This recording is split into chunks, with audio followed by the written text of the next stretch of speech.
আতঙ্ক, শঙ্কা এবং প্রত্যাশার আবহে লেবাননে ঈদুল আজহা উদযাপন করছেন প্রবাসীরা। এ বিষয়ে বিস্তারিত জানাচ্ছেন লেবানন প্রতিনিধি মোহাম্মদ মিলন খান।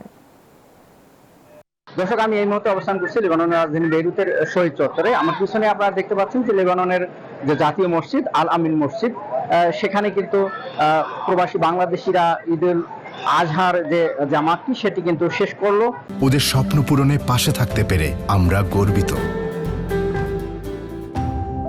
এবং অনেক প্রবাসী বাংলাদেশি কিন্তু সেই জামাত শেষ করে ধীরে ধীরে বের হচ্ছে। এবারে ঈদুল আজহা অনেকটা ভয়, শঙ্কা, সেই সঙ্গে প্রত্যাশারও কিন্তু মিশ্রণে ঈদুল আজহা পালন করা হয়েছে। আপনারা জানেন যে এমন একটি সময় এই ঈদুল আজহাটি পালন করা হয়েছে যখন লেবাননের কিন্তু পরিস্থিতি অত্যন্ত উত্তপ্ত। এবারে লেবাননে কিন্তু 3 দিনের সরকারি ছুটি ঘোষণা করা হয়েছে।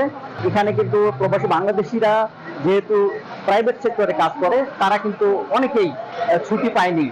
অনেকেই সকাল সকাল এসে ঈদের নামাজটি সম্পূর্ণ করে কিন্তু তাদের কর্মস্থলে তারা কিন্তু ফিরে যেতে বাধ্য হয়েছে। তবে লেবাননের বর্তমানে কিন্তু যুদ্ধবিরতি চালু রয়েছে।